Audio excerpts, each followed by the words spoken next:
Esse é um programa de memórias que entrevista homens e mulheres do século XX que, ao seu modo, contribuíram para a construção social e cultural da Paraíba. São depoimentos livres e sem censuras, importantes para a compreensão da nossa história.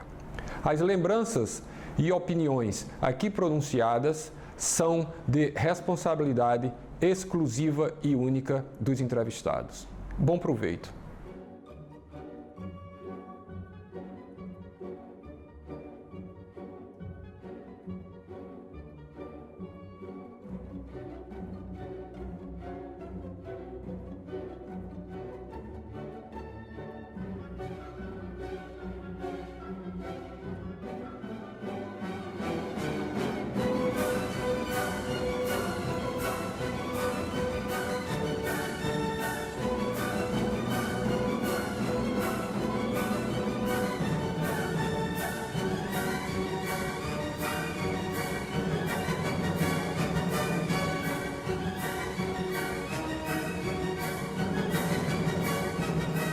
Cinema, história, ensino, turismo, boemia, carnaval, filosofia, jornalismo, folclore. Como conciliar interesses tão variados? De modo espantoso e coerente, eles se cruzam na figura, igualmente espantosa e coerente, de Willis Leal, esse pensador da cultura que não se limita a pensar, pois o seu fraco é agir, pondo em prática sempre o quanto antes tudo aquilo que lhe ocorra incrementar a vida artística, cultural, turística e mundana da cidade e do estado. Se fosse para ficar com um único âmbito do seu vasto campo de interesse, seria o caso de lembrar que Willis foi, nos princípios dos anos 50, membro do primeiro cineclube da cidade, fez crítica cinematográfica e ministrou cursos de cinema nos anos 60.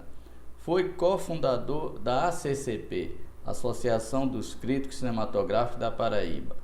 Idealizou o projeto Hollywood Nordestina, fundou a Academia Paraibana de Cinema e é autor, entre tantos outros, de um livro essencial para o conhecimento da história do cinema paraibano, O Discurso Cinematográfico na Paraíba.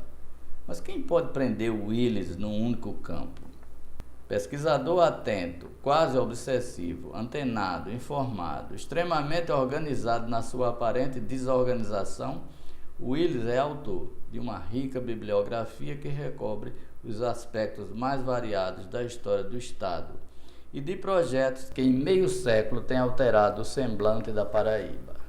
Inquieto, frenético, impulsivo, prolífero, inventivo, Willis impressiona pela sua capacidade de trabalho e pela sua eterna e incansável militância, que atira inovadoras e oportunas ideias para todos os lados. E mais que isso, na medida do possível, as concretiza com a garra e o entusiasmo de um visionário.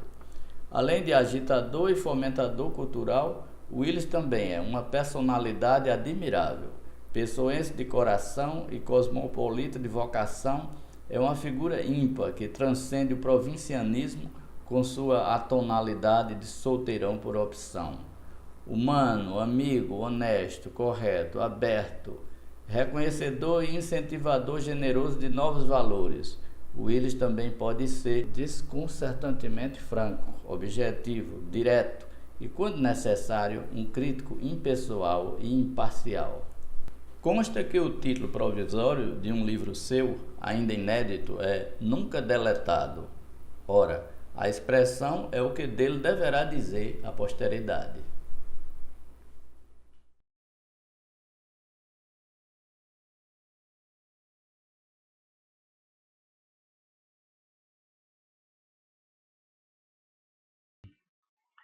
Willis Leal, por causa da sua militância que é intensa, assídua, né?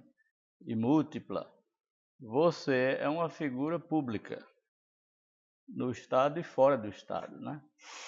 Mas eu queria começar a nossa conversa pelo lado privado, pessoal.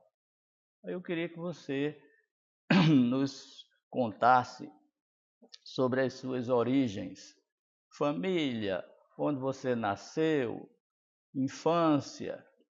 Vamos ficar por aí, até a infância, né? Certo. Bom, eu, em realidade, eu me considero híbrido.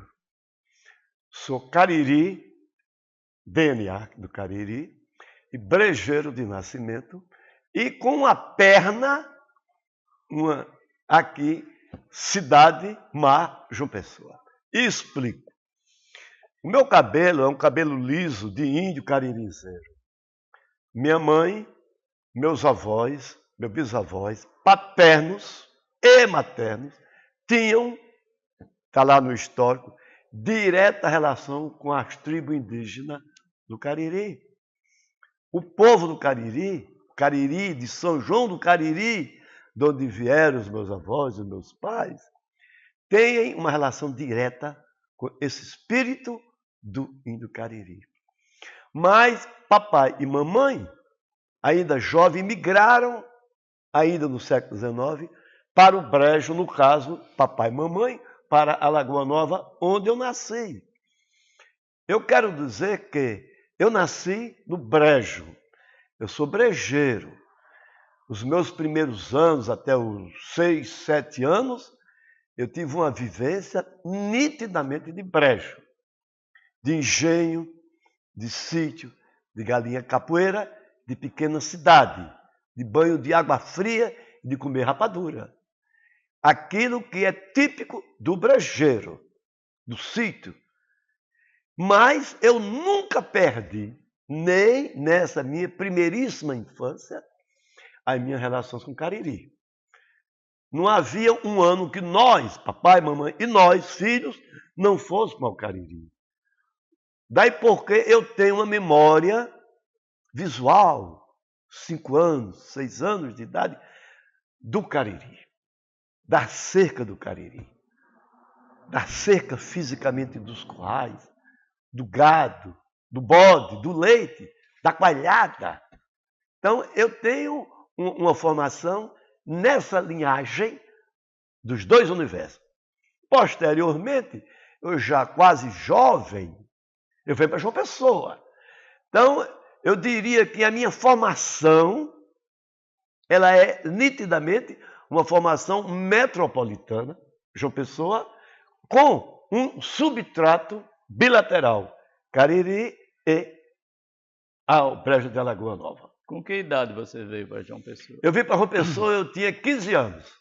Então você fez curso primário ainda? Eu fiz curso primário em Alagoa Nova, uma parte em Araruna, onde nós moramos 2 anos, e o primeiro e segundo ginasial em Campina Grande, mas morando em Alagoa Nova. Eu estudava em Campina, pertinho, Lagoa Nova praticamente é um bairro hoje, e 2 anos, aí vim para João Pessoa. Mas o que eu quero dizer é o seguinte, é que essa minha primeira infância de Alagoa Nova, do Cariri, ela não teve muito peso na minha formação intelectual, que eu acho que é isso que a gente vai chegar no final, porque eu nunca tive um fato artístico, intelectual muito forte nessas primeiras vidas em Alagoa Nova, ou a não ser a partir, já quando eu fui a Campina Grande, quando eu fui para o ginásio. Porque era uma cidade pequena, cidade que não tinha nem cinema, como também não tinha no Cariri, onde esses fatos culturais eram muito limitados, apesar de eu já ter uma formação razoável, porque meu pai tinha uma boa biblioteca. Qual foi o primeiro livro que você leu? O primeiro livro que eu li, quer dizer, houve em realidade, vamos chamar 2 livros. Fora dos didáticos. Fora o didático de ginásio. O primeiro livro que eu li mesmo foi o Neguinho do Pastoreio, na biblioteca. Mas o livro que eu li, o livro na biblioteca do meu pai, por incrível que pareça, foram os Sertões do Euclides da Cunha. Livrão grande, e eu como criança, peguei livro e li, difícil como era, mas me interessou muito, porque como eu tinha uma dualidade geográfica, Cariri e Brejo, e lá nos sertões a gente encontra essa diversificação geográfica, e me interessou. A partir daí, realmente, eu me interessei um pouco pela leitura. Mas, de fato, o que me envolveu mesmo na leitura, basicamente, foi a minha Avenida de João Pessoa. Porque aí eu me inseri no contexto do jornal, 15 anos dentro do jornal, era revisor com Gonzaga Rodrigues, com Pedro Leite, com outros personagens que depois ficaram famosos, e nós, a partir da leitura da revisão, a partir daí eu me envolvi com o ambiente intelectual, porque o Norte, à época, cujo dono era meu tio, e Ivan Bichara, tinha um suplemento literário. E eu fui escolhido para fazer a revisão. E me interessei muito pela leitura. Eu diria mesmo que quem me levou para a leitura foi a minha ação de revisor de jornal. Certo.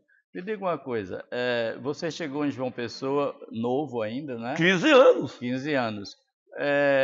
Qual foi o primeiro filme? Essa pergunta é importante Bom, para a história de Willis Leal. O primeiro filme que eu assisti, Sim. eu ainda deveria ter 12 ou 13 anos. Foi em Alagoa Nova. Sim. Na festa da padroeira, passava a Paixão de Cristo. E essa Paixão de Cristo numa tela atrás da catedral. E na mesma festa, no clube, foi exibido a primeira versão do King Kong. Eu diria mesmo, se a gente desconsidera a Paixão de Cristo, que é um filme muito público, muito divulgado, o primeiro filme foi o King Kong, o primitivo, que eu assisti lá no clube. Lá no clube Alagoa Nova, a versão primitiva de 36 do Paixão de Cristo. Agora, o primeiro filme cultural, o primeiro filme que eu fui ao cinema com uma preocupação culturalística, com uma pressão crítica, de ver uma obra de arte. O primeiro filme foi Los Enfants do Paradis, o Boulevard do Crime.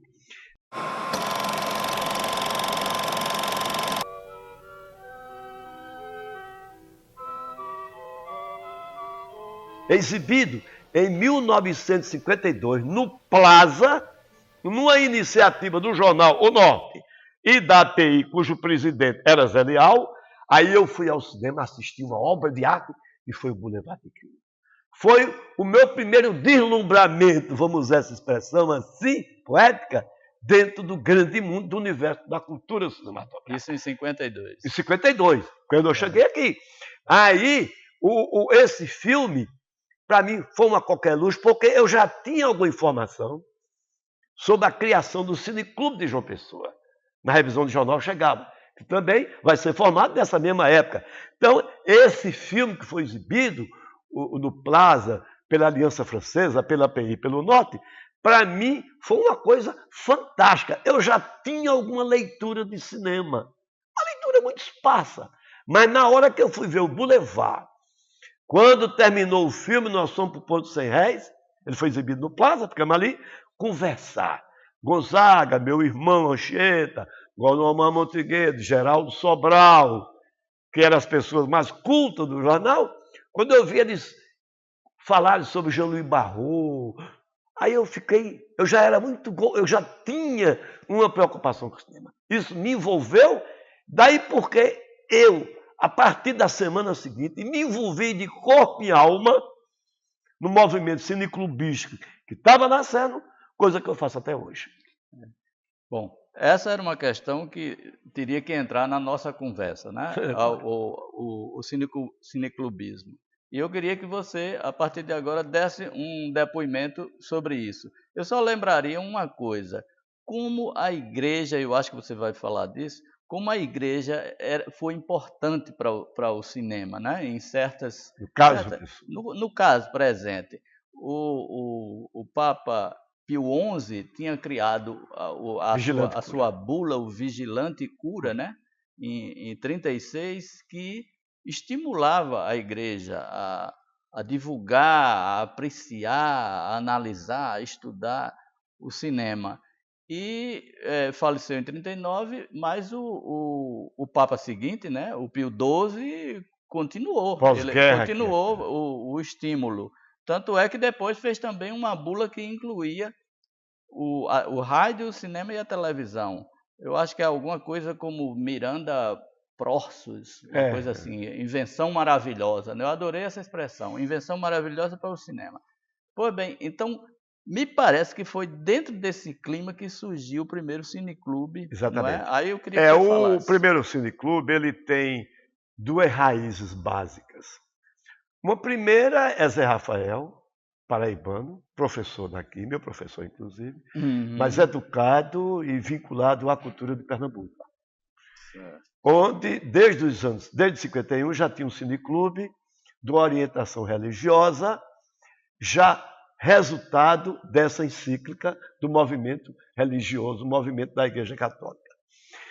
O Rafael junta-se em João Pessoa aos padres paraibanos, Dom Fagoso, Dom Luiz Fernandes, Dom Manuel Pereira, que foram a Roma e voltaram com bibliotecas de cinema. Eu mesmo desfrutei várias vezes da fabulosa biblioteca de Fragoso, os 400 livros em italiano, em espanhol, em francês, sobre o cinema. Então, essa junção do interesse da igreja, através desses padres que participavam de cineclube na Gregoriana, chegaram aqui e criaram o cineclube de João Pessoa.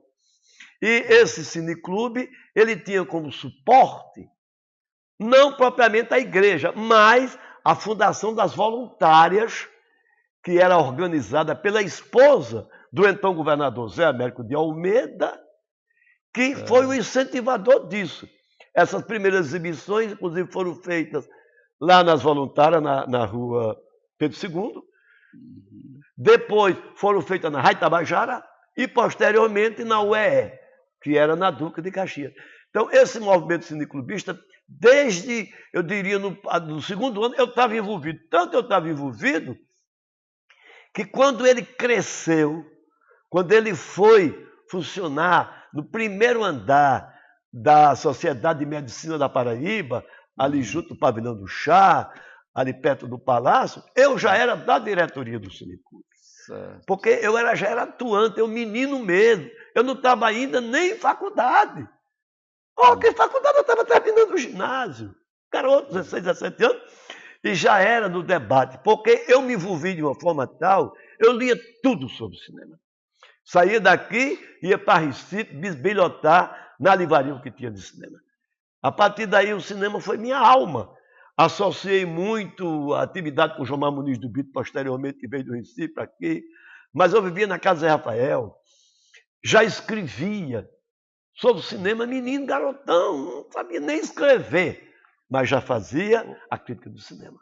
Você lembra, Willis, qual foi o primeiro texto que você escreveu? Olha, o primeiro texto cinematográfico, o primeiro texto que eu escrevi, foi ainda, eu deveria ter, parece, 10 anos, para o Pirauá, que era um jornalzinho de Alagoas, Nova Naperta. Mas o primeiro texto que eu escrevi, que saiu no Norte, a coluna de cinema do Norte, era de Geraldo de Carvalho, que foi o primeiro presidente, fundador da Associação dos Críticos, em 55. Grande figura. Mas em 53, de vez em quando, Geraldo Carvalho era um homem doente, e às vezes ele adoecia e não podia escrever. Eu substituí, como Gonzaga também substituiu algumas vezes nessa coluna. Eu tenho impressão, eu já fiquei até de dar uma busca no jornal, mas eu acho que o primeiro texto que eu escrevi, à época, assim, o texto maior, foi o filme Músicas e Lágrimas, sobre o Glenn Miller. Tem impressão. Ou então, eu ainda voquei de ver isso no jornal, porque infelizmente a coleção do jornal se perdeu. Ou então, um faroeste, na época, chamada Céu Amarelo. Me lembro. Pois é, eu tenho a impressão que foi isso. O fato, mesmo que eu não tenha esse primeiro, a partir daí, Eu jamais parei de escrever sobre cinema. Não foi o Boulevard do Crime? Não, eu não escrevi. Na época, no Boulevard do Crime, eu ajudei, mas eu não tinha qualificação para escrever sobre o Boulevard do Crime, jamais. Isso aí, eu não tinha competência, muito menos para apreciar, quanto mais para escrever. Boulevard ficou como um marco. A partir daí eu fiz curso de cinema, que eu vi aqui, e eu a partir ler. O fato mesmo é que a partir de 54, aí eu já estou numa atividade permanente, já sou da cúpula. Que cúpula era essa? Era Lino Duarte, Jurandir Barroso, o João Ramiro, que entra um pouco depois, Geraldo Carvalho, ainda não tinha Vladimir, ainda não tinha Ipojuca, ainda não tinha João Ramiro, ainda não tinha Barreto, ainda não tinha Paulo Melo, que vem depois. Eu sou desse grupo inicial. São nós que fundamos a CCP. É o Zé Rafael. Então eu já era dessa. Tanto é assim que eu fui da diretoria, fui um dos fundadores, e logo depois fui presidente dela. Porque eu realmente já tinha uma atividade.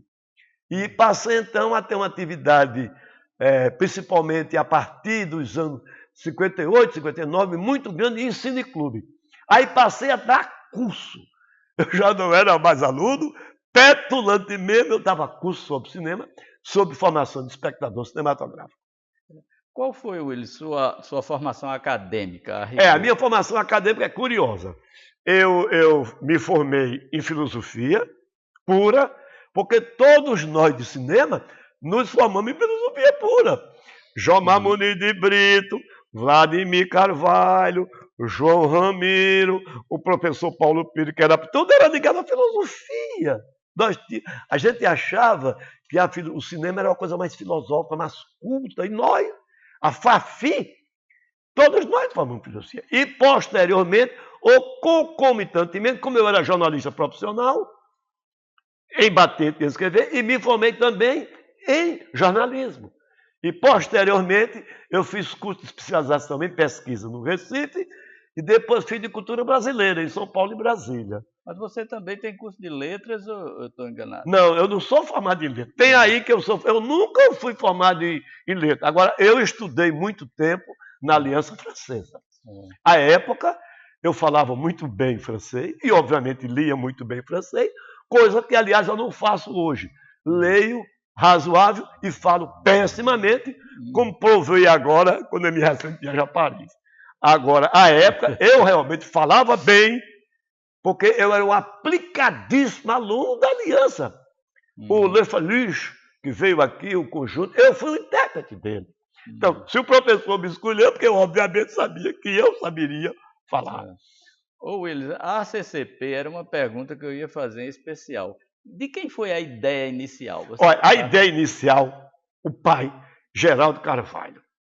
Nós nos reunimos na casa dele. Que era lá na Vasco da Gama, não é? Na Vasco da Gama, junto, pertinho do Cine Santo Antônio. E Geraldo era amigo da gente, era do jornal.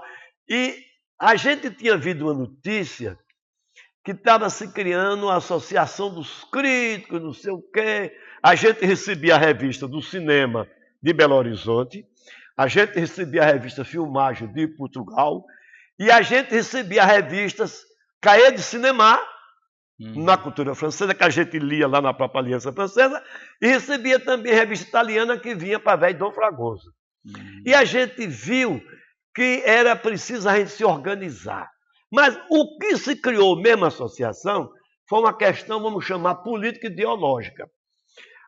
O Estatuto do Cineclube de João Pessoa, a diretoria era escolhida pela Igreja, Juventude Universitária Católica.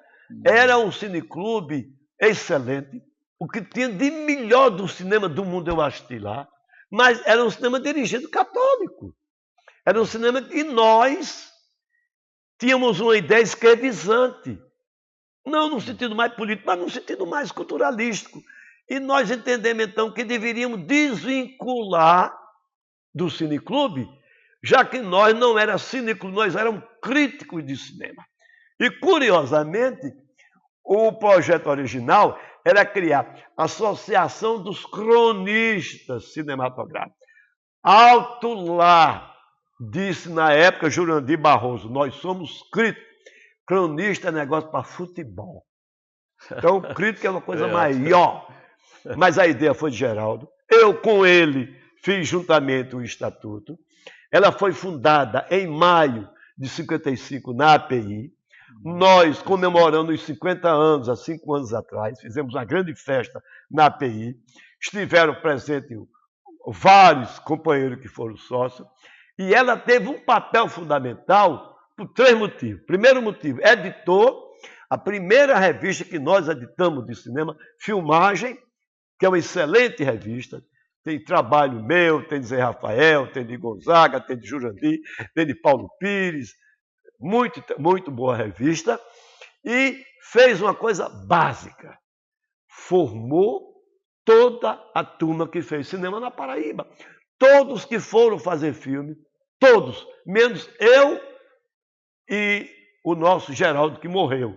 Todos se tornaram cineastas, menos eu. Fiquei, nunca me meti, mas todos os que passaram pela API, pela CCP, foram para o campo da atividade cinematográfica. Isto é, a formação que eles tiveram foi lá na exibição e no debate promovido pela CCP.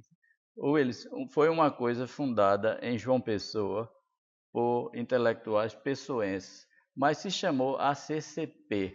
Associação dos Críticos Cinematográficos da Paraíba. Da Paraíba. Isso já incluía Campina Grande? Incluía Campina Grande, mas originalmente não tinha nenhum campinense. Certo. Porque aí na época não existia Machado Bittencourt, que depois vai... Nem tinha nada. Certo. Campina Grande, é bom se considerar que nós, de João Pessoa, sempre entendemos, e isso era muito mais pesado nas épocas antigas, que a civilização terminava na ponte de Bahia. Então, esse preconceito havia, né? Embora nós nós já tínhamos universidade, quando criou a CCP, então não era nem considerado qualquer atividade interiorana, não era só Campina, não era Bahia, então era nós, tudo João Pessoa. No entanto, mantiveram, quer dizer, acrescentaram o P, né, de Paraíba. Não, Paraíba, porque, para dar a ideia de... Certo. Porque foi criada de Pernambuco, depois tinha de Minas Gerais, aí Paraíba. Certo. Mas os sócios todos eram daqui, de João Pessoa. Certo. Willis, dentro dessas atividades da CCP, há uma que foi fundamental para a cinematografia e para a cinefilia paraibana, de uma maneira geral, inclusive para mim, né? Você estava falando dos frutos da CCP, eu sou um deles, né? Então, uma das atividades fundamentais foram aquelas sessões de cinema de arte, não é? Das quais eu lembro no Municipal, mas me consta que começou antes, né? Antes do Municipal. Começou em 60. Eu queria que você falasse. Não, começou disso. posterior, né? O cinema de arte foi uma coisa fundamental. A CCP fez 3 coisas importantes. A primeira foi a revista. A segunda, os painéis. Painéis. A gente fazia na API. Eu me lembro quando foi exibido aqui um filme fantástico, Deus e o Diabo na Terra do Sol. Nós fizemos um magnífico painel. Sempre foi painel. Painel 1 mais 2 debatedores na API. Então, eu acho que o grande papel da CCP foi o painel e o cinema de arte. O cinema de arte foi fantástico. A partir dos anos 60, houve, com a televisão entrando fortemente, a televisão concorrendo com o cinema, e o cinema já caindo, o cinema já entrando na pré-decadência, cada vez mais o filme comercial ganhou espaço e o chamado filme cultural foi relegado ao plano secundário. Então, o que é que a gente fez? A gente chegou, convenceu o exibidor de que havia na cidade um público ávido ao cinema bom. Havia um público que se interessava pelo bom cinema e que era preciso que a gente oferecesse esse filme para o público. Era o Luciano Vanderlei? Luciano Vanderlei, Múcio, que era uma pessoa culta, uma pessoa ligada a todos nós, Luciano também, mas Múcio no sentido mais cultural, convencemos o Luciano que era um excelente negócio, porque na época, você sabe, todo mundo sabe, o exibidor às vezes alugava um pacote de filmes A distribuidora alugava 10 filmes, vinha 8 bons de bilheteria e 2 péssimos. Esses 2 péssimos, ele não queria mais nós. Interessava esses 2 péssimos, que para nós era excelente, porque era o filme que a gente queria assistir. E para ele também um ótimo negócio, porque ele tinha um público. O que é que a gente fazia? A gente fazia mídia, a gente fazia publicidade, a gente fazia divulgação. Normalmente foi muito na quinta-feira, sessões lotadas, e a gente promovia quase sempre na Faculdade de Filosofia ou na API o debate sobre o filme. E às vezes lá, mas era fundamental porque ele criou um hábito do bom cinema e permitiu que todos nós tomássemos conhecimento do bom cinema. Eu, pessoalmente, já conheço o bom cinema italiano, francês, europeu de modo geral, por causa do Cineclube. Mas o filme mais recente, dos anos 80, eu só tomei conhecimento, à época, através do cinema de arte. Hoje é muito bom, porque a gente tem a internet, a gente tem um DVD, tal, mas na época não tinha nada disso. E esse cinema de arte é que permitiu isso. Quando começou exatamente, Willis? Olha, houve dois cinemas de arte. Houve um inicial, embrionário, ainda no Cine Brasil, Aranha foi quem tomou conta dele. Eu não me lembro se o Jurandir também. Ele começou exatamente em 60. Cinema de arte. No Brasil? Não, Brasil parece 59, já no municipal. Eu, Pedro Santos, Paulo Melo, Aranha também e Jurandir. Nós realmente fomos, na época eu era presidente da academia, fui eu que fui dialogar com o Luciano, porque eu era amigo de Luciano, sempre nos damos muito bem. Eu fui a pessoa do diálogo. Fui eu, conversei com o músico, conversei com o Luciano e fechou o martelo. E Martinho Moreira Franco também participava disso. E o que é que ocorria? A gente publicava todo domingo nos jornais, tinha o Conselho de Indicação da Crítica do Cinema. A gente publicava a cotação dos filmes da semana. E, obviamente, a gente destacava muito esse filme. E nós assumíamos o compromisso de, na quinta-feira, ser sobre o cinema. Eu, Linduarte, na época nós tínhamos colunas na União, na imprensa quando circulava, no jornal A Tribuna, no Correio da Paraíba e no Norte. Então, massivamente, a gente fazia uma grande divulgação. A gente fazia uns painéis, botava em frente do cinema, botava na Faculdade de Filosofia. Willis, dando só um pulinho um pouquinho para trás, eu não vou poder deixar de perguntar sobre a proximidade que você teve como amigo do Linduarte Noronha da realização de Aruanda. Eu queria que você falasse um pouquinho disso. Aruanda é esse clássico do cinema paraibano e brasileiro. A primeira experiência do Linduarte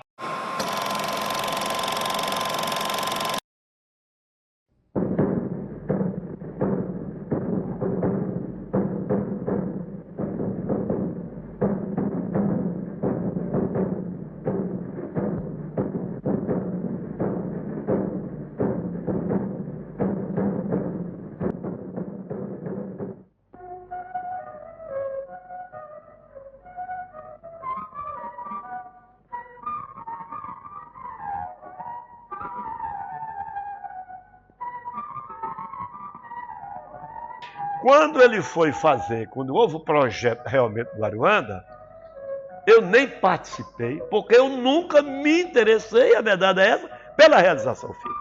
Eu sempre me considerei um teórico, um estudioso, mas nunca... Mas mesmo assim, eu cheguei a participar de alguns papos na casa de Geraldo Carvalho, na Arapopapeí, com o João Ramiro e com o Vladimir, que à época eram os dirigentes da CCP. O Vladimir tinha sido presidente, depois o Ramiro. A CCP é a entidade patrocinadora do Aruanda. Em realidade, a polêmica que ocorreu, hoje superada, sobre a autoria do filme, de fato, a ideia, o germe, o propósito, o encaminhamento, a obtenção do recurso, foi tudo de Linduarte. É indiscutível. Agora, o que é que ocorre? Tanto Vladimir como João Ramiro eram pessoas jovens em relação a Lino Duarte. Lino Duarte já era um senhor, já era uma pessoa conceituadíssima, já era um intelectual formado, já era uma pessoa de notória, enquanto eles não. Eram dois jovens estudiosos, como eu, mas inteligentes, capazes, dinâmicos, e foram para Lino Duarte colaborar, e colaboraram. Participaram do roteiro. O problema é que participaram realmente de um roteiro. Mas, em realidade, esse roteiro jamais teve a força como tinha o Tratado Cinematográfico de Kuleshov. O Vladimir e Ramiro tinham uma concepção cinematográfica dentro da linha do cinema russo.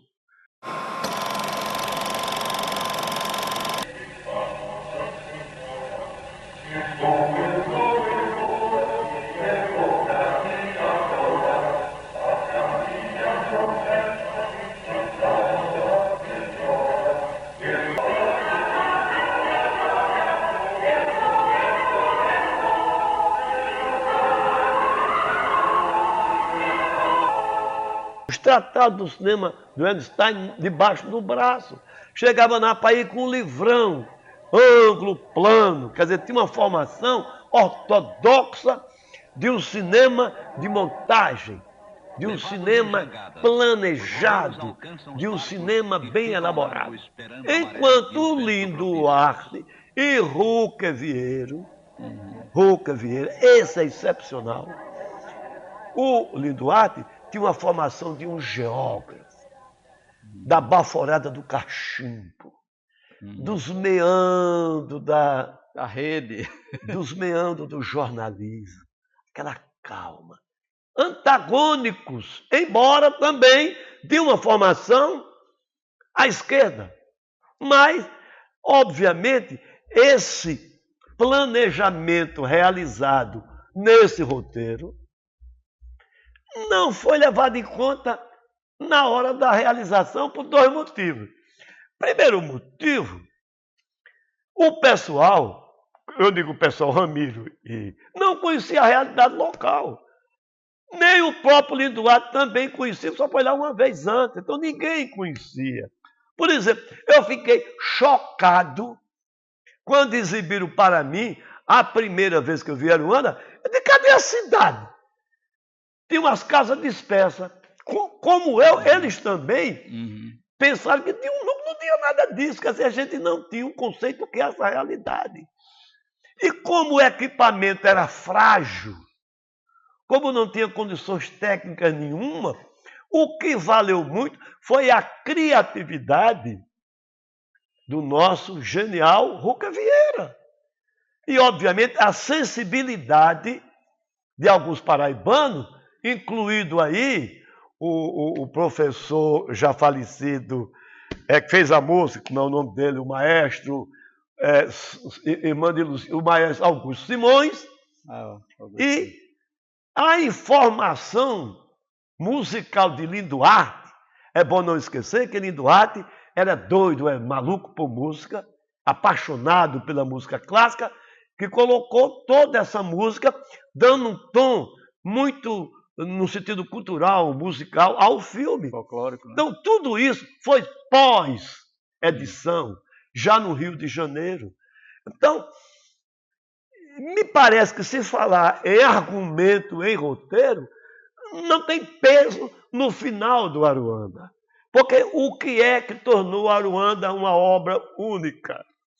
Uma obra que começou, uma obra seminal, como esse termo que surge agora. Por quê? Para o cinema novo. Ele é importante para o cinema novo, como marco, porque ele tem três coisas que ninguém até então tinha. Uma primeira é uma linguagem focada na luminosidade, na paisagem, ela sem filtro, sem rebatedor, na sua natureza. Segundo, o contraponto musical funcionando como uma linguagem que expressa uma realidade social. E, finalmente, o terceiro, o próprio mundo que ele mostra. A gente era acostumado a um cinema pausterizado, do dia para a noite. Não, o Brasil é isso. Então, o pessoal do cinema novo, que buscava dar um chute em Hollywood, que renegava a chanchada, que já não queria se meter com a televisão, porque era negócio de americano, andava buscando uma coisa nova. E essa coisa nova foi o quê? Foi o Aruanda. Como foi novo Graciliano Ramos, como foi novo Zé Américo, e como foi novo, obviamente, a própria Bossa Nova, que embora tivesse toda uma contextura internacional, mas ela criou uma nova estrutura de se fazer música no Brasil. Ô Willis, uma coisa que eu queria perguntar, você, em várias vezes aí você usou a palavra de esquerda, e era uma inquietação minha, porque eu também vivi a época, era muito novo, mas eu vivi os anos 60 e você se lembra muito bem que se cobrava um posicionamento ideológico de quase todo mundo, ou você era esquerda ou era direita, e era uma agonia danada desse negócio, para você definir. Me diga uma coisa, você, pessoalmente, você escapou do catecismo marxista ou eu estou enganado? Não, eu não escapei coisa não, pelo contrário, eu fui guilhotinado. O que é que ocorreu? Eu não era de partido comunista, não era de grupos políticos e muito menos de atividade política nenhuma. Nenhuma. Mas nenhuma mesmo. Enquanto todos os demais eram ligados diretamente, Lino Duarte, Vladimir, João Romero, eu nunca fui. O que é que ocorre? Eu, todavia, chefiava com Jomar Muniz de Brito, com o Virgínio da Galimelo, com Juarez Batista, com Paulo Melo também, na FAFI, 63, 62. As atividades, eu era do Eulino Duarte e Pojuca, nós éramos do Serviço Sistema Educativo da Universidade, Vitorado Mário Moacir. Então, eu chefiava os debates sobre cinema. E, obviamente, o viés era um viés esquerdizante. Eu nunca fui de partido com esquerda, nem com coisa nenhuma, mas eu tinha uma visão esquerda. Eu não era ligado a grupo, nem esquerda, mas eu tinha uma concepção minha, era uma concepção esquerdizante. Eu era favorável ao Jango, eu defendia Brizola e tudo isso. Então, essa posição, a gente fez um debate clássico, um mês antes do golpe, que foi o debate Cinema, Universidade e Povo. Willis, eu queria fazer uma pergunta sobre o seu gosto pessoal, viu? Mas vou colocar um contexto primeiro. É o seguinte, a historiografia e a teoria do cinema internacional, de uma maneira geral, faz, baseado na observação empírica, eles fazem uma dicotomia entre o cinema clássico americano e o cinema de arte europeu. E dão todas aquelas características que fazem a diferença. Você sabe quais são, mas eu vou dizer aqui só para ilustrar. Um era bom, outro era ruim. Não, tecnicamente mesmo. Né? O cinema americano é comunicativo, né? É mais codificado, é pouco autorreflexivo, né? Enquanto que o cinema europeu é o contrário disso tudo. Né? Parece mais enigmático, o sentido é mais aberto, né? E se mostra mais como cinema. Você está vendo um filme e é como se o filme estivesse dizendo sou assim, é assim que eu sou feito, etc. Então você tem essa dicotomia que faz sentido, né? Pois bem, o ano passado, quando eu fiz aquela matéria sobre o cânone pessoense de cinema, eu queria descobrir o que é que os cinéfilos da Paraíba pensam do cinema, né? Ou qual é o melhor cinema para eles. Então, eu pedi de 50 pessoas em João Pessoa os seus 3 filmes preferidos. E eu me lembro que você deu Casablanca, Os Brutos Também Amam, e Amor Sublime Amor. 3 americanos. 3 filmes que se enquadram nesse modelo do cinema clássico americano. Eu acho que você já percebeu qual é a minha pergunta, né?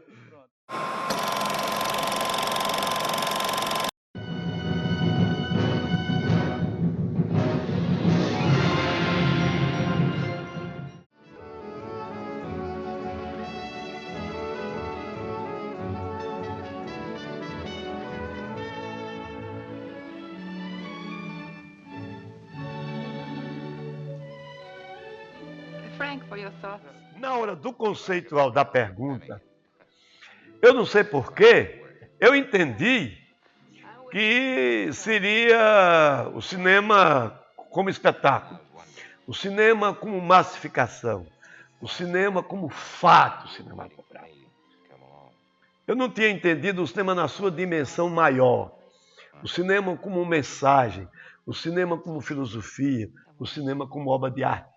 Porque se você examinar esses 3 filmes, Casablanca, West Side Story e Shane.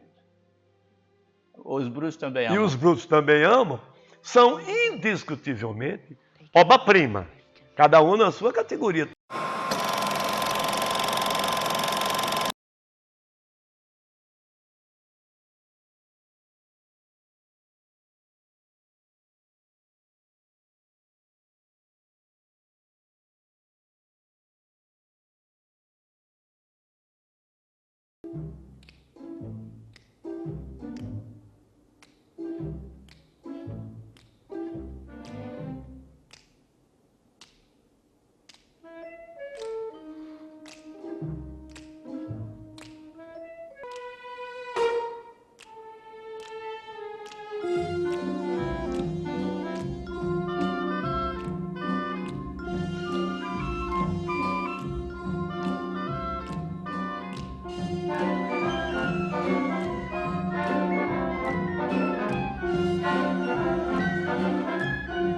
Todos eles têm um viés comercial. Todos eles são filmes que têm público. Todos eles são filmes de acessibilidade. Todo mundo entende, todo mundo gosta. Então, quando eu coloquei esses 3, eu quis me colocar nessa dimensão. Não abacando o cinema como um todo. Porque jamais eu abdicaria do filme como A Noite. Jamais eu deixaria de lado o Boulevard do Crime. E muito menos Acossados. Entendeu? Porque aí estaria o cinema no seu germe mais artístico.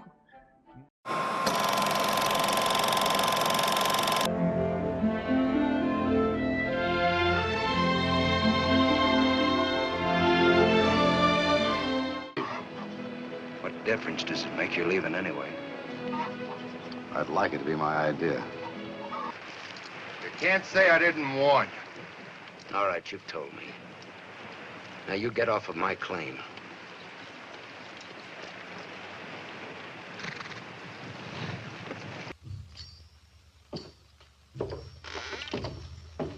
Shane, look out! Pluralizante como formação, como ideologia, como linguagem.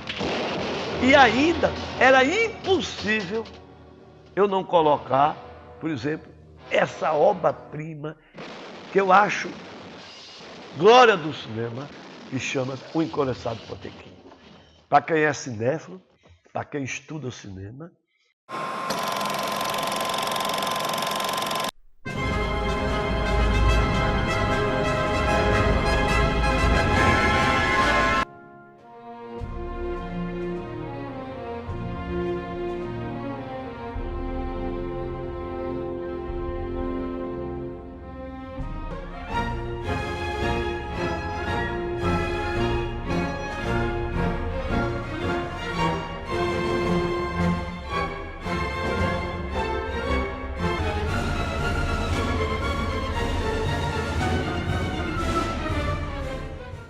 Para quem se debruçou em gramática do cinema, o cara Potemkin é indiscutível, o máximo como linguagem, como concepção e como obra de arte. Ô Willis, me diga uma coisa. Dos anos 50 para cá, a eletrônica começou a interferir no cinema de uma maneira, às vezes, espantosa, sobretudo nas últimas décadas, né? Esse século. A questão da cibernética e tal. O modo de produção hoje é diferente do cinema do passado, o modo de recepção é diferente. Como é que você se coloca dentro dessa coisa aí? Para você, qual é o cinema do futuro? Ou qual é o futuro do cinema, o que dá no Olha, mesmo? há 15 anos, mais ou menos, ainda no século passado, eu num papo longo com Vladimir, e eu dizia o seguinte: o cinema de película está com os dias contados, já naquela época. Não, está com o dia contado, está com o dia contado, a tecnologia está chegando, a coisa está evoluindo de uma forma tal. E o que é que a gente constata hoje? Do ponto de vista de produção, é indiscutível que a produção, nós estamos fazendo agora essa gravação em digital. Economicamente é plausível. Uma produção digital, o custo cai logo 50%, 60%, logo de entrada, porque não tem revelação, não tem tempo, não tem nada, tudo aquilo que a gente já sabe que é fundamental numa produção. Segundo, o valor do equipamento. Você com uma câmera de $20 mil, essa câmera custava $200 mil quando era o cinema de película. Então, o aspecto econômico é indiscutível. Segundo, do ponto de vista tecnológico, um filme como Avatar e esse filme de terceira dimensão, eles só são viáveis para uma aceitação de convencibilidade do público porque tem um recurso do digital. O truque, claro que o cinema fez truque desde o começo. Méliès, nos primórdios do cinema, já fez truque. O cinema sempre viveu de truque. Mas, com uma clarividência, com uma loja que eles estão apresentando, só é possível isso. O que é que eu vejo? Hoje em dia, no Japão, na Coreia, as grandes cadeias de cinema nos shoppings não são mais película. Os espectadores chegam no shopping uma hora antes, escolhe o filme, o cara clica, já vem pela internet para projetar o filme. Esse é o futuro. Então, a película, obviamente, não acabará como o Super 8. Está aí a maquininha. Como não acabou a ópera, como não acabou a televisão. Por exemplo, a televisão hoje é um conjunto com computador, com celular, etc, etc, etc. Então, como é que eu vejo o cinema? Eu acho que a tecnologia é uma coisa fantástica. O cinema só tem a ganhar. Mas, por que é que continua sendo cinema? Como é que eu entendo o cinema? Quando a gente fez o Estatuto da Academia Paraibana de Cinema, Mirabô parece que estava até presente nessa hora, ou foi Alex, eu não me lembro, eu digo, olha, o que é que a gente considera cinema? É a imagem em movimento. Então, tudo aquilo que tem imagem em movimento é cinema. Porque o que é que caracteriza o cinema? É a imagem em movimento. Então, na medida e na hora, quando houver um tipo de equipamento, um tipo de tecnologia que faça a imagem em movimento criar emoções, nós teremos o cinema. Nós temos no momento digital, mas daqui a séculos, não, década, nós vamos ter o cinema quinta dimensão, olfato, odor e tato. Aliás, coisa que já temos hoje. Willis, nós estivemos falando quase sempre de cinema, mas você não é só um homem de cinema.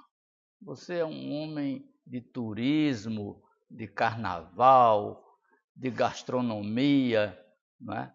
E eu queria que você se definisse dentro de coisas tão variadas que você faz. Como é que você se define aí? Eu gosto de dizer que eu tenho 3 planos, 3 segmentos de atividade que tem uma simbiose, né? É o jornalismo, o cinema e o turismo. Curiosamente, os 3 também se interlaçam de uma forma muito natural.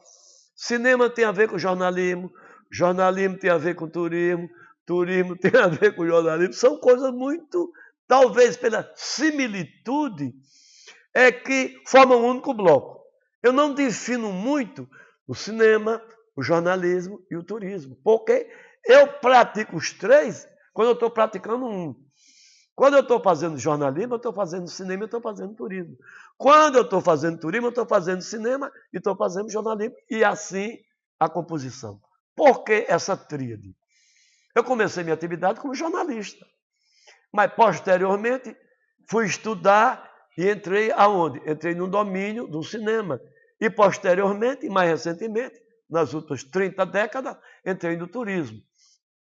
Então, eu diria que essa tríade de informações, esses elementos, é que têm me formado, me tornado um personagem, uma pessoa, um ser, finalmente, que tem uma personalidade múltipla, uma personalidade diversificada, mas ao mesmo tempo unificada. Ela é unificada porque eu pratico uma coisa, eu estou praticando as outras. Eu, quando viajo, às vezes eu vou ao cinema, me interesso pelo cinema, vou ler o jornal local, comento o jornal local.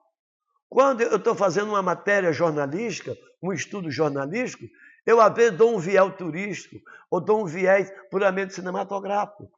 Isto é, o meu mundo seria o mundo desses três segmentos.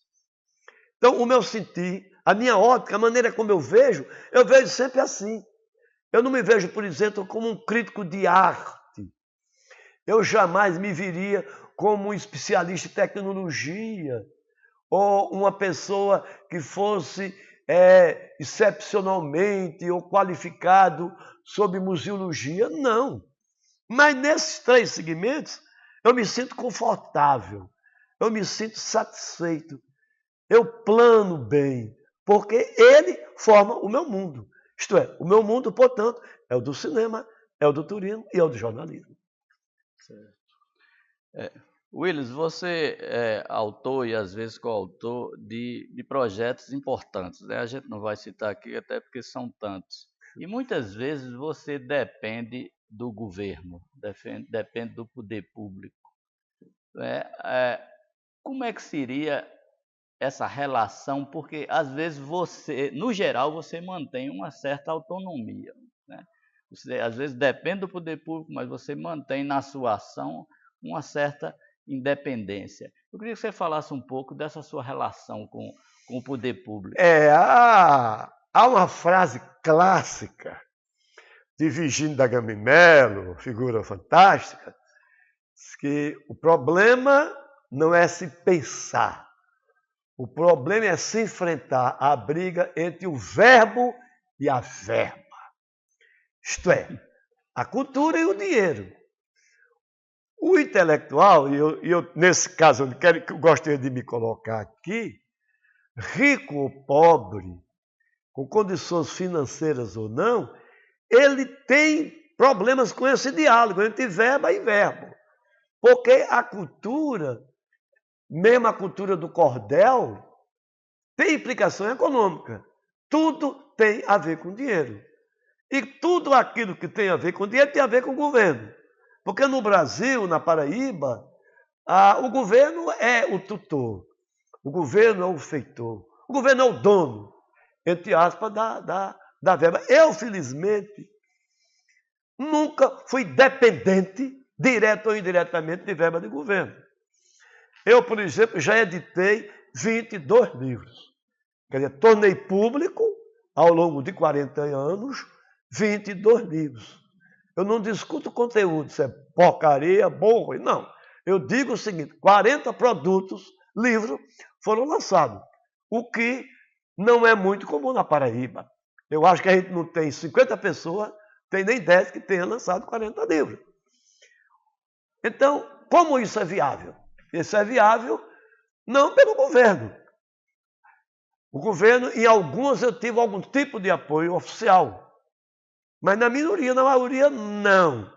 Eu acho que a gente tem que encarar o produto cultural, seja o livro, seja o quadro, seja a música, seja o cinema, como também um produto comercial, como produto de consumo, como produto de vida. Eu sou totalmente contra esse conceito abstrato, poético, sonhador, de que a arte ela tem vida própria. Ela não tem vida própria. A arte tem que se inserir no tempo e no espaço. Eu gosto muito de quando eu averiguo as coisas, quando eu tento analisar, de usar o termo datado. Eu dato. Para que eu dato? Eu dato, eu demarco, eu configuro para saber como foram essas relações com o meio ambiente, com o social e com o econômico. Porque Villa-Lobos, se não fosse o apoio da ditadura de Getúlio Vargas, provavelmente Villa-Lobos não seria esse fantástico divulgado brasileiro que é o de Villa-Lobos. Eu não estou defendendo aqui de maneira nenhuma jamais a necessidade obrigatoriamente do governo bancar, não, pelo contrário. Tem fantástico Noel Rosa, é o ícone da música brasileira e jamais teve qualquer apoio do poder público. Mas, infelizmente, hoje nós temos uma coisa muito mais grave do que a verba pública, que é a chamada mídia pública. A arte hoje, ela só existe se ela tiver a mídia. Não há arte hoje sem as expressões midiáticas. É impossível, a palavra é essa, impossível você fazer arte que tenha consumo, que tenha público, se não tiver mídia. Porque a gente vive sob o domínio de uma sociedade midiática. Willis, vamos voltar um pouquinho ao passado e a você, né? A sua pessoa. Você foi muita coisa, né, na sua vida e faz muita coisa, mas você foi também um grande boêmio aqui em João Pessoa. Eu queria falar um pouquinho sobre isso. Você fez parte, talvez até tenha sido o criador, você vai dizer, do Clube dos Solteiros Maravilha. do Maravilha, né? E naquela época publicou um livro curioso, né? Que ainda hoje eu acho curioso, Aventura do Amor Atonal. Aí eu pergunto a você, a boemia está ligada a esse amor atonal? O que é isso? O que é isso? Fale sobre isso. Eu lembrava há pouco que a minha atividade na Faculdade de Filosofia foi realmente muito dinâmica e que sou formado em filosofia. E os professores da Faculdade de Filosofia, na sua totalidade, eram católicos, apostólicos, romanos e, consequentemente, voltados à doutrina tomista, à filosofia católica. E eu, e alguns poucos, tinha uma linha, como eu já falei, esquerdizante, marxista. E, obviamente, a gente se opunha muito a isso, a essa religiosidade. Tanto é assim, eu já aprovado, no final de minha tese, eu escrevi o seguinte trabalho: da não existência de Deus. Obviamente foi um papapá, mas eu já estava aprovado, tiveram que calar e aprovar. Mas o que causou furor, e deu até mesmo uma CPI, envolvendo Jomar mais do que eu, foi um painel que nós fizemos sobre a aventura do amor atonal. O que danado é isso? Nesses painéis que a gente fazia, eu estudava muito o amor, porque eu sempre era solteiro, como sou solteiro, nunca me casei, sempre entendi o amor como uma coisa fantástica e precisava me exercitar intelectualmente para poder me abastecer a minha condição de solteiro. Como é se eu vou ser feliz solteiro se eu não tenho um conceitual positivo do amor? Aí comecei a estudar e inventei a famosa teoria A Aventura do Amor Atonal, que posteriormente fiz um livro, né? O que é isso? Eu parti do princípio, nos meus estudos filosóficos, principalmente do casamento, que o casamento era uma força contra o amor. ao contrário do que se apregoava, e hoje muito menos, o amor não tem nada a ver com casamento. Que o casamento é um pacto, é um acordo. Tanto é um acordo que tem até testemunha e tem ata. E o seio se compromete, e que era preciso ter um amor que não fosse amarrado a esse pacto. Que amor é esse? O amor atonal. Por que atonal? Eu partei do princípio musical. É a música sem tom. Então, essa música sem tom da Bossa Nova, nós estamos em plenamente expansão da Bossa Nova na época, aí vem um amor atonal. Esse amor atonal era um amor sem tom. O que é que a pessoa ama? Aí vem um aspecto filosófico da coisa. A pessoa ama o que nós amamos.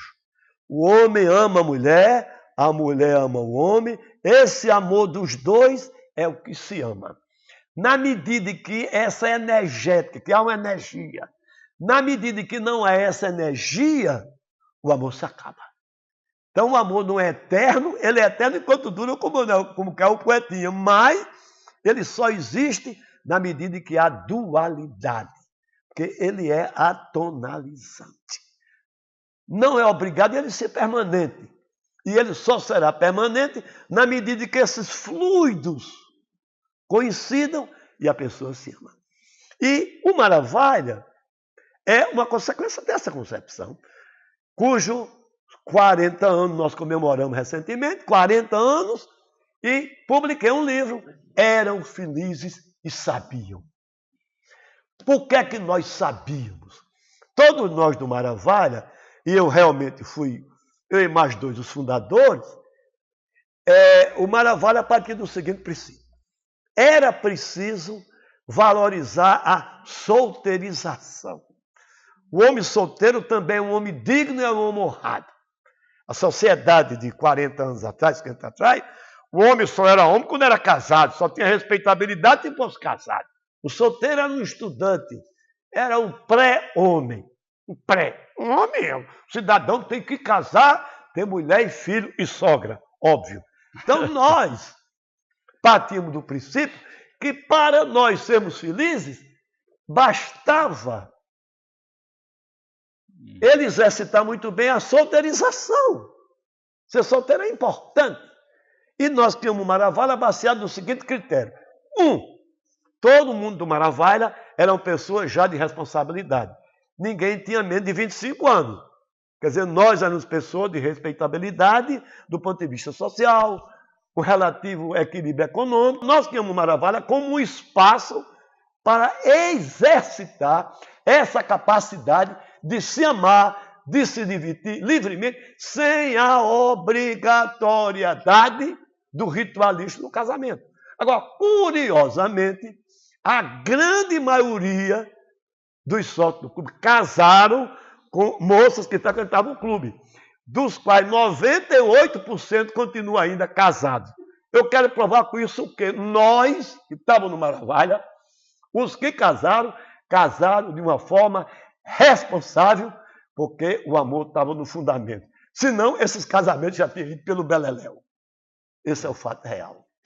Eu acho que era bom explicar para a posteridade o que é exatamente o Maravalha. Era um clube, um bar... O Maravalha era um clube social, chegamos a ter 59 sócios, só podiam ser sócios admitidos por unanimidade, teve um veto, não custa, só eram homens de mais de 25 anos, funcionava diariamente. Onde? E era o que tinha de mais avançado na época no Brasil. Onde funciona? O local, junto a 200 metros do Hotel Tambaú, ali em frente à praia. Perto do Hotel Tambaú, o terreno está lá hoje. E o que é que tinha de novidade do Maravalha? A gente montou um clube moderno, com luz negra, foi a primeira luz negra da região, enquanto jetem era proibido em todo o território nacional, a gente executava toda noite por dois motivos. Primeiro motivo, porque a gente tinha um major do Exército sócio e um delegado da Polícia Federal como sócio. Logo, ninguém tinha um topete. É bom saber que a gente está nos anos 70 de invadir lá. E o governador frequentava. Segundo, A madrinha do clube, a gente convidou a moça mais famosa, mais brilhante, mais conceituada, que era Simone Pinheiro, para ser a madrinha do clube. Deu status. As famílias frequentavam o clube porque sabia que era um ambiente de direito, um ambiente de responsabilidade. Tanto é assim que Maravilha nunca teve uma briga nos 6 ou 7 anos que funcionou. Por que acabou-se? Acabou-se porque começaram a casar e era expulso do clube. Chegou a um ponto que tinha pouco sócio e a gente não encontrou ou não houve motivação de reproduzir as vagas. Porque nós éramos uma confraria, era um grupo de amigos, era uma mesma filosofia, era o mesmo espírito. Chegou a um ponto que ele matou, ele cumpriu sua missão. E a partir do Maravilha surgiram, veio até o Tambaú, vieram as boates, vieram os bares. Então o Maravilha, naquele tempo, naquele espaço, ele cumpriu naquele momento o papel. Hoje ele não teria sentido. Porque hoje o homem tanto faz casado para casado é o mesmo homem. A mulher, não existe mais mulher falada, existe hoje mulher folgada.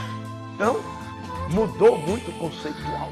E o Maravilha, indiscutivelmente, prestou esse formidável serviço à modernidade da noite paraibana. Willis, eu gostaria de voltar um pouco aos seus 3 filmes preferidos, os que você citou na minha relação que fez o cânone pessoense de cinema. Eu estava pensando, quando você estava falando aí, na coisa a defesa da condição de solteiro, né? A história de que o casamento, de repente, pode destruir o amor, etc. E eu estava pensando aqui que em Casablanca, Os Brutos Também Amam e Amor Sublime Amor, você tem 3 grandes histórias de amor, mas histórias de amor que não deram certo, que não resultaram em casamento. Aí eu fico um pouco fazendo a sua psicanálise aqui. Mas não é? Veja bem, quer dizer, qual é a grande história em Casablanca? A Ilza é casada, mas o casamento dela não significa nada. A grande história de amor em Casablanca é Rick e ela. É o não amor. É o que não deu certo, é o que não foi para frente. Não é? Exatamente. Em Os Brutos Também Amam, da mesma forma. Perfeito. A grande história de amor é entre o Shane com a mulher. com a mulher do rancheiro, que não se consuma. Em Amor Sublime Amor nem se fala, porque os dois morrem. É a frustração. Né? A frustração. Quer dizer, me parece que esse grande amor que não tem um final, ele é mais talvez, importante. Talvez até subrepticiamente, lá para dentro eu tenha colocado os 3, exatamente porque ele coincide com essa minha teoria do amor. Eu acho que a coisa mais difícil é a plenitude do amor. Eu brincava muito com o Juarez Batista. Juarez, você é o cara mais bem casado que eu conheço no mundo, que eu só vejo você com sua mulher, isso é uma raridade. Ele ria muito. Porque é muito difícil segurar um amor plenamente, a gente sabe disso. E esses 3 filmes mostram exatamente isso. Ninguém pode culpar aquela moça, aquela mulher, aquela senhora, dos brutos também ama. É impossível se culpar. Qual é o pecado que ela fez? Nenhum.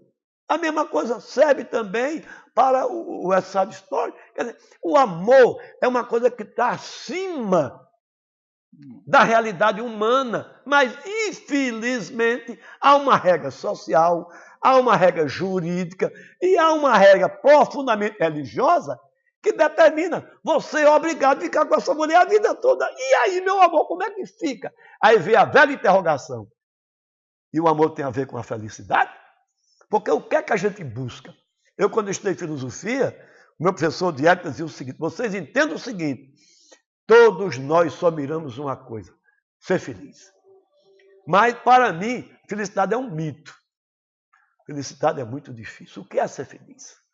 Dizia o velho Bernanos, grande filósofo francês, que eu só sei que sou feliz quando eu sinto felicidade permanentemente. Então, essa questão do amor, como a questão da arte, como a questão da criação, é uma coisa que eu acho vai ultrapassar o tempo e a gente não chega a canto nenhum. Aliás, eu sou de um conceito que tempo e espaço são a mesma coisa.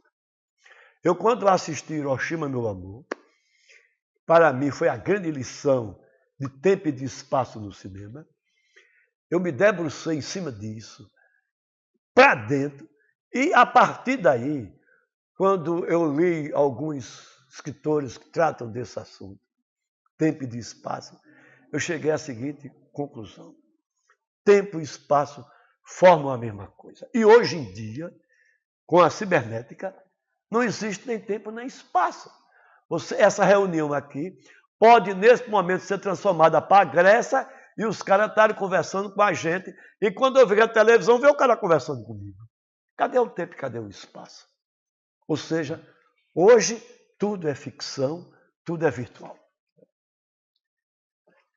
Willis, a sua última grande empreitada, se eu não me engano, pode ter havido outra no lugar, foi a fundação da Academia Paraibana de Cinema, certo?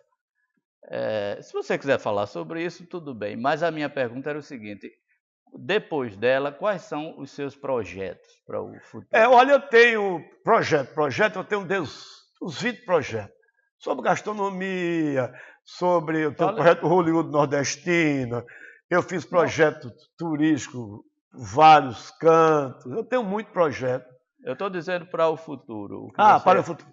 Para o futuro, eu estou trabalhando 2 ideias básicas. Uma, vou lançar no dia 1º de janeiro, é uma televisão chamada TV OK Manaíra. É uma televisão web, já tem um domínio registrado dos Estados Unidos. O projeto tecnológico está sendo montado pelo pessoal da universidade, onde eu vou criar uma televisão web, quer dizer, televisão portátil e computador, cujo foco é Manaíra. Por que Manaíra? Manaíra é o núcleo econômico da Paraíba. Manaíra tem 30 mil habitantes, tem o maior PIB da Paraíba. Manaíra tem um shopping, tem as farmácias, tudo é Manaíra. Então, eu vou focar Manaíra, uma televisão, quem é Manaíra, para quem serve Manaíra, quem é que mora em Manaíra. Esse projeto, a partir de janeiro. Eu estou para refazer o projeto Hollywood Nordestina, que é um projeto que nós fizemos como Bode Rei em Cabaceira, e a gente quer dar praticidade a isso. É uma ideia que eu acho interessante, é uma ideia nova, e eu pretendo também colocar isso em execução. Mas o projeto mesmo que eu estou me voltando, além da academia, é o projeto chamado Rua da Memória. Eu quero no próximo ano trabalhar, já mantive contato em vários segmentos, é a transformação da Rua General Osório na Rua da Memória. Ali iria o Museu do Carnaval, ali iria o Museu da Festa das Neves, ali iria o Museu Fotográfico, ali poderia ir o próprio Museu do Cinema, que toda a memória está ali. Isso é uma atividade que eu tenho conhecimento, porque eu sou envolvido com o cinema, sou envolvido com o Carnaval, tem um livro sobre Festa das Neves. Sim, lá funcionou pela primeira vez o Cabo Branco. Também tem um livro sobre o Cabo Branco. E, obviamente, tem alguns trabalhos sobre a própria historiografia, sobre a cidade de João Pessoa. Então, são esses 2 projetos que eu estou trabalhando firmemente. Em termos de livro, que provavelmente será digital, é um projeto que eu trabalho há alguns anos.